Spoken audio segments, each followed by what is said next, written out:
1958 or so, about 12 years before I was born and 11 years before my sister was born. It was a year or so older than I am. And they joined a movement at that time called the Nation of Islam, which was more of a separatist kind of a movement, more so than even a religious movement. But nonetheless, you know, it was growing up as a Muslim in America, and particularly I was born in Chicago in 1970 and moved here to Minnesota in the early 70s, or maybe mid to late 70s, about 76, 77, 1977. And we have a really unique experience when it comes to being a Muslim in a cultural environment where we are definitely the other. You know, we were always the minority in my classroom, in my classes, and there were not many Muslims in our class, so it was a situation where we had to really adapt to our environment a lot. And it presented many conflicts for us in terms of just trying to maintain our identity as Muslims, but also wanting to be friends with all of my friends who were from Christian families, some maybe from Jewish families, but mainly they were just different from us. That's how we saw it as I was growing up, and it wasn't until I was in my late teens and early 20s that I really began to embrace my religious identity and began to feel comfortable with it in a sense to where it wasn't something that I was just happened to be. One of the things that I realized as a young person was that in terms of my religious identity and my faith tradition, that it was something that I would have to embrace myself. It wasn't enough for my parents, you know, to be in a certain faith tradition, but at some point in time, I came to the realization that I would have to embrace the ideals, the principles, the beliefs, the faith, the tradition, etc., for myself as an individual. And I would probably say and suggest that many of you will likely go through probably a same or similar situation to where, you know, as you get older and you're more maturing and you're exposed to many more things, that a lot of information will come to you from various sources. And, you know, you guys are very smart and intelligent, so you'll be able to discern and figure certain things out. But that process will bring about an embracing of certain ideas for yourself. So after a while, you know, I was a Muslim in my mother's home, my parents' home, you know, because that was kind of what we did. But then as I got a little older, it's what I chose to do. It's what I chose. So, and there was a transition, a distinct transition. Again, this happened for me. Even I was going through this whole thing all through high school, through middle school for sure, but high school. But it wasn't until I actually got out of high school a little bit and really into my late teens, early 20s, so that's when I really began to embrace. So it took me some time. It really took me some time to do that. But when I did do that, it began to open up things for me. And a lot of it comes with experience, and you all will experience many wonderful things. You will continue your education here at Breck and go on to post-secondary education in various ways, and an experience in life will begin to impress upon you some of the things that you say you value, some of the things that you say that you believe, etc. And there's a certain time when you actually will begin to embrace some of these things, and hopefully for yourself. Sometimes you'll maybe choose a different path or see things a little bit differently, as I do for my parents, or many things, though we share the same faith tradition. But it's one of those things that is a natural occurrence that happens in the life cycle of young folks, and it's something to be experienced. And it's hard to describe it as I'm saying it right now. It's more of a feeling in a sense, but there was a certain time when you kind of cross over that threshold and to say that this is for me, or I embrace this, I'm not certain about it. I believe that faith is something that is, though it's meant to be lived, you know, together. It's about people. It's about life. It's about interacting in life, you know. One of the sayings, I saw the quiz on Muhammad, the Prophet of Islam, peace be upon him, and one of his sayings, he said that your religion is in your, and he said, the word he said, it's in your transactions. But what it meant is it's really in your interactions. It's not kind of a staged kind of a thing. It's not something how people will see, you know, religious people doing certain things, but it's how do they interact on a day-to-day basis?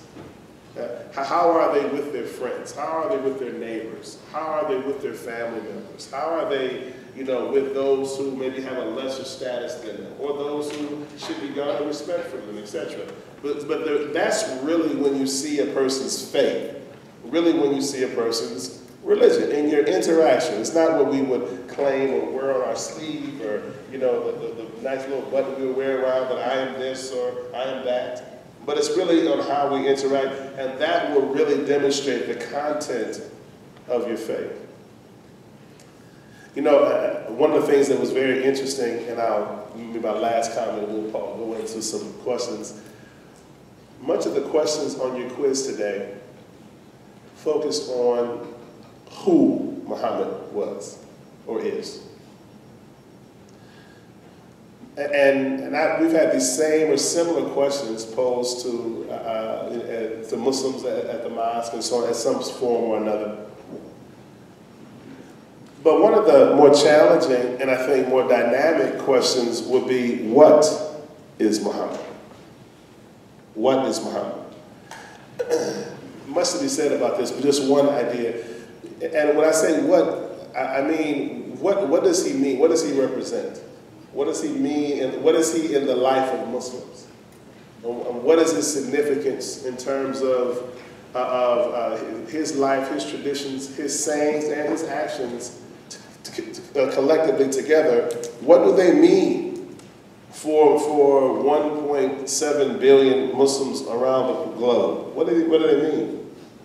So the question, what is Muhammad? And there's many answers to that question, but one would say that, you know, he really represents, for Muslims, he really represents us, or I can personalize it. He represents me. He's me. Muhammad is me. In my best self. In my best self. So as I am trying to be the best person I can be, even beyond the best Muslim I can be, but the best person, the best human being that I can be, and I can live on this earth and share common space with others, etc. And what he demonstrated throughout the course of his life is really a picture, almost a summary, or maybe I would even say a destination. That is me and my best self. That's me. So when you think about, you know, Muhammad and how sometimes when Muslims go overboard, when, you know, derogatory things or, you know, non-pleasant things are said about Muhammad, and we become very attached to Muhammad in that way. And so sometimes if something is said that's derogatory, many Muslims get kind of up in arms about that. Now, I don't condone that. I think that there's a precedence even set for that we need to take. We need to own as Muslims as well. That, you know, bad things were said about him in his own life, and he never responded like many of us would respond today. But nonetheless, just to give you a picture that a lot of the ideals that he represented, that he talked about, really are things that we embrace even in common society today. For example, he was one that that promoted taking care of the environment. So in many ways, they didn't have this language back then, but we would say, if Muhammad was among us today, we would say he's an environmentalist. If he was the one that said that people should be free to practice their religion regardless, and no matter who the majority is, they shouldn't impose themselves on the smaller group. So he was the one for freedom of religion. Freedom of religion. Even the term of, even the way that they, you saw one of your questions I saw that said, what was the common practice? And it was really idol worship in his time. Idol worship lends itself over to being, mistreating one another, you know, because there's no authority that can kind of keep us together. You know, there were 369 of them. And throughout the course, and history says that even present in Mecca, 369 gods. Can you imagine? But the idea of, he was one that would promoted unity, that we're all equal and the same. So he was really a person that promoted equality among things. And he really was responding to a lot of the ailments that were in the society as well. So one of the questions or the angles that we begin with is, who was Muhammad? And you did a good job of that.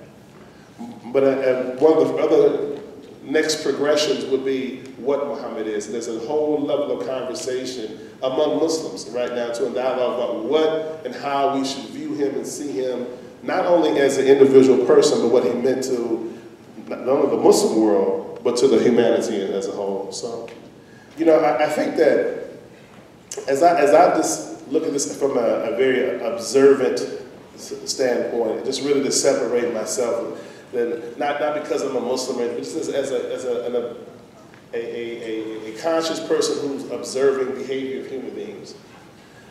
You know, I think that one of the things that I see, and I see this very clearly among Muslims and also other groups, that sometime in our quest to believe in God and have faith in our traditions, sometimes if we don't approach these things with balance, then we tend to become, I would say, even spiritually intoxicated. Spiritually intoxicated. So, you know, when a person's intoxicated, you know, they've had too much to drink or whatever the case may be, then that means that their sensibilities are impaired. That's why it becomes illegal to get behind the wheel of a car or fly a plane or do something, because their judgment is impaired. Driving while drunk. Driving while drunk, yes. So the idea is that there's a likeness or a metaphor, I believe, between those who are spiritually intoxicated, and therefore their behavior, what they choose to engage in, is also impaired. And it's so impaired that they can actually see themselves or view themselves or perceive themselves as doing the right thing, even if it means I'm causing harm to you. Even if it means I'm causing harm to you. So whether a person kills innocent people in the name of religion, where people who will go to an abortion clinic and they'll blow it up because their faith says life is precious and etc. But they'll kill people in the process. This is when a person is on a dangerous plane of being really spiritually imbalanced. And I think that, and it has very devastating ramifications, as we can see. We are all products of, we've seen 9/11, we've seen other kinds of things where people can actually have a justification in their mind for what they're doing. And I think that it's really a matter of spiritual intoxication, and also coupled with that, I would say bad religious teachers, to be quite honest with you. Because part of a teacher's responsibility, hint, got a follow-up question right down here, Makram. Let me just say this. Part of a teacher's responsibility is to help us to gain some perspective. Not only to give us the information, because you can gather information online. You can gather information from many sources. But part of a good teacher's responsibility is to help to give perspective. to say, that I know we have all this information, now let's make sense of what we're seeing, etc. So.